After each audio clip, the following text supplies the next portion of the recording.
વડોદરા શહેરમાં કાર ચાલકો બેફામ ચલાવે છે। વધુ એક અકસ્માત અકોટા વિસ્તારમાં થયો। અકોટા અક્ષરધામ સોસાયટી વહેલી સવારે 5:30 વાગે ડિવાઈડર કૂદીને ઘૂસી કાર દારૂ પીધેલા હોય તેવી આશંકા, એકની ધરપકડ અને 2 થી 3 જણા ફરાર।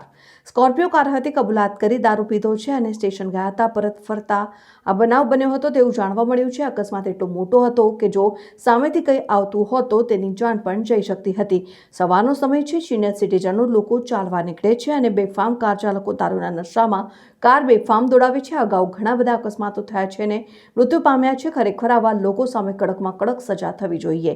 જ્યારે પોલીસે એક જણની ધરપકડ કરી છે, જેપી પોલીસ સ્ટેશન, જ્યારે સીસીટીવી ફૂટેજ પણ એના સામે આવ્યા છે। શું બનાવ બન્યો તમારા ઘરમાં? અક્ષરધામ સોસાયટી અકોટા ગાર્ડન પાસે આવેલી છે। સવારે 5:30 વાગ્યે એક ગાડીવાળો સામેની સાઈડથી ડિવાઈડર કૂદાઈને આ સાઈડ આવેલો છે અને બધાનું કહેવું એવું છે કે એને પીધેલ હોય એવું લાગતું હતું। કેટલા કોઈ પકડાયું છે ખરું? એક જ ભાઈ હતા, એનું કહેવું એવું છે કે બીજા 4-5 જણ હતા, એ હવે દેખાતા નથી, એ જવાબ આપતો નથી અને એને પોલીસ પકડી ગયા છે। જે એક જણ હતો એને કેટલું નુકસાન થયું છે તમારા ઘરને? આખો કોટ તૂટી ગયો છે, એ દેખાય જ છે તમને।